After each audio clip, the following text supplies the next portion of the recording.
welcome you in India's best learning platform, Upcoming IAS, and today we are going to deal with some current affairs issues. And the topic of the discussion for today's Prelims Booster series is about the conservation initiatives in the budget taken. I hope you all are doing well. So without doing any further delay, let's start the video. So students, conservation initiative means कि budget के अंदर ऐसी कौन सी चीज़ें हैं जो finance minister ने कौन सी स्कीम्स कौन सी पॉलिसीज़ जो सिर्फ और सिर्फ इकोलॉजिकल कंजर्वेशन के लिए उन्होंने अनाउंस करी है उस बजट स्पीच के अंदर. तो ऐसी 3 स्कीम्स हैं. They are MISHTI, the second one is Amrit Dharohar and then PM PRANAM. And students, we know that कि अभी तक हमारे चैनल पे जो बजट का वीडियो है वो नहीं अपलोड हुआ है क्योंकि वो बहुत ज़्यादा कॉम्प्रिहेंसिव मैनर में आता है, काफ़ी सारे पेजेस होते हैं, तो उसको पढ़ के एनालिसिस करके आप लोगों तक पहुंचाने के लिए वी नीड सम टाइम. सो हम 15 फरवरी से जो बजट की क्लासेस है उसे स्टार्ट करेंगे जिससे कि हम एक इलेबोरेटिव मैनर में और इफेक्टिव चीज़ें आपको दे सके जो आप अपने आंसर्स में कोट कर सकते हो.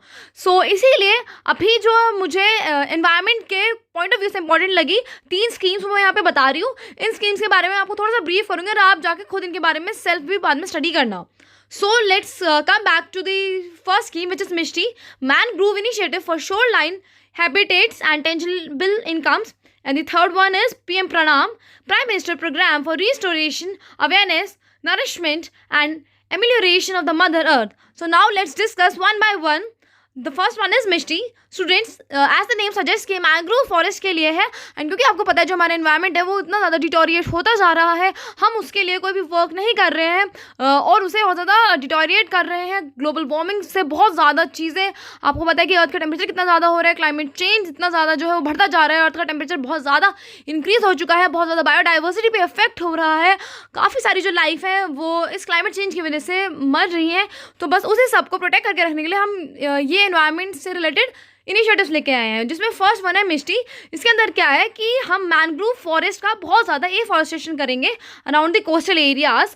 और अब आपके मन में यह बात आ रही होगी एफॉरेस्टेशन करना है वो ठीक है, वो समझ आता है कि क्यों करना है, बट मैंग्रोव फॉरेस्ट का ही क्यों करना है. तो स्टूडेंट, इससे क्या होता है, मैंग्रोव प्लांटेशन है ना, जो भी इंडिया की कोस्ट लाइन के आसपास मैंग्रोव प्लांटेशन होगी इससे बहुत सारी चीज़ें आप प्रिवेंट कर सकते हो. लाइक फ्लड नहीं आएगी और अगर जैसे साइक्लोन के भी जो इफेक्ट हो रहे हैं उससे ये पानी को अपने अंदर होल्ड कर लेगा. जो विगरस शेकिंग होती है उससे भी ये ज़्यादातर उससे शोर लाइन के आगे जाने नहीं देता, लैंड पर ज़्यादा जाने नहीं देता और फिर वो लैंड पर ज़्यादा तबाही नहीं मचाता. और बहुत सारे और ज़्यादा बेनिफिट्स हैं मैंग्रोव्स के लिए जो कि हम आपके एनवायरनमेंट क्लासेस में कवर करेंगे. Moving on to the next scheme which is Amrit Dharohar. As a name suggest कि जो भी हमारे पास अभी तक है, जो भी हमारे अभी तक धरोहर है, हमारे पास एनवायरनमेंट में जो भी चीज़ें अवेलेबल है, whether they are rivers, plateaus, mountains, जो भी चीज़ें हैं दे आर लाइक अमृत. वो इसीलिए हमें उन्हें प्रिजर्व करके रखना है, वो हमारी धरोहर है, हमें उन्हें फ्यूचर जनरेशन के लिए प्रिजर्व करके रखना है और हम उन्हें डे बाई डे डिटोरिएट ही करते रह रहे हैं. तो गवर्नमेंट इसके लिए क्या क्या इनिशिएटिव ले रही है जिससे कि हम अपने अमृत को, जो हमारी धरोहर है, उसे हमेशा अमृत की तरह रखें, वो कभी भी ख़त्म ना हो. सो अंडर द स्कीम हम क्या करने वाले हैं, हम अपने वेटलैंड्स का ऑप्टिमल यूज़ करने वाले हैं. स्टूडेंट्स, वेटलैंड्स ऐसी जगह होती है जहाँ पे बहुत ज़्यादा रिच इन बायोडाइवर्सिटी उस जगह को माना जाता है. तो अगर हम अपने वेटलैंड्स का ऑप्टिमम यूटिलाइजेशन करेंगे तो हम अपनी बायोडाइवर्सिटी को ऑलरेडी प्रोटेक्ट करके चलेंगे, उन्हें कोई नुकसान नहीं होगा. और इसमें सेकंड पॉइंट यही है कि बायोडाइवर्सिटी को एनहांस करना है क्योंकि अगर ऐसे ही क्लाइमेट चेंज होने की वजह से या फिर इन्वायरमेंट में डिस्टर्बेंस होने की वजह से, इकोलॉजिकल डिस्टर्बेंसेस होने की वजह से जो हमारी बायोडाइवर्सिटी है अगर वो धीरे धीरे रिड्यूस हो जाएंगी तो एक टाइम पे वो एक्सटेंट हो जाएंगी. इसलिए उनको प्रोटेक्ट करके रखना बहुत ज़्यादा ज़रूरी है एंड हम अपने वेटलैंड्स का भी ऑप्टिमल यूटिलाइजेशन करेंगे.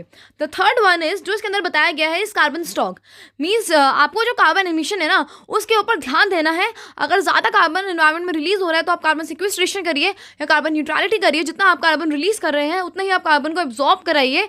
उसके लिए जो भी अभी तक इनिशिएटिव्स लेकर आए गए हैं वो आप फॉलो करिए.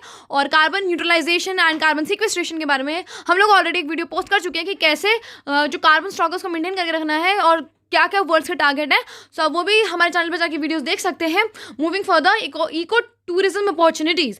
और जब हमारा जो एनवायरनमेंट है वो clean and neat and clean रहेगा, हम अपने एनवायरनमेंट को प्रोटेक्ट करके रखेंगे, जो भी हमारी बायोडाइवर्सिटी है उसे प्रोटेक्ट करके रखेंगे, तो उन सबको विजिट करने ऑब्वियसली टूरिज्म जो होगा वो इंक्रीज़ होगा. वो अलग अलग उन स्पीशीज़ को देखने आएंगे जो उनके कंट्रीज़ में अवेलेबल नहीं है, तो हमारा टूरिज्म इंक्रीज़ होगा.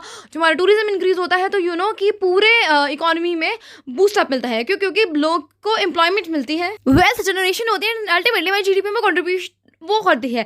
और जितने ही ज़्यादा से ज़्यादा लोग हमारे यहाँ पे टूरिज्म में इंक्रीज़ होंगे तो क्या होगा, जो अदर करंट करेंसीज हैं जैसे डॉलर्स वगैरह है जो बहुत ज़्यादा मार्केट में अप्रिशिएट होकर रहती हैं, जब वो हमारी कंट्री में आएंगे तो उन्हें हमारी करेंसी चाहिए होगी, सो मीन्स हमारी करेंसी की भी डिमांड बढ़ेगी। और इसके साथ साथ जो लोकल कम्युनिटीज़ हैं उनकी तो इनकम जनरेशन होगा ही होगा, क्योंकि उन्हें अलग अलग जॉब्स मिलेंगी, क्योंकि जब वो इन एरियाज़ में जाएंगे जो एनवायरमेंटल एरियाज़ है जहाँ पे सिर्फ और सिर्फ लोकल कम्युनिटीज़ को टूरिज्म को ही अलाउड है, उसके अलावा वहाँ पे कोई भी एक्टिविटी नहीं की जा सकती, तो उसमें तो आपको कौन गाइड करेगा? लोकल कम्युनिटीज़ वाले लोग ही गाइड करेंगे। उन्हें ही पता है कि वहाँ पे किस टाइम पे कैसी चीज़ें होती हैं, कहाँ पे आपको जाके विजिट करना चाहिए। तो इसीलिए जो लोकल कम्युनिटीज़ हैं उनकी भी इनकम जनरेशन होगा, वो भी अपनी लाइवलीहुड जो है वो सेल्फली अर्न कर पाएंगे।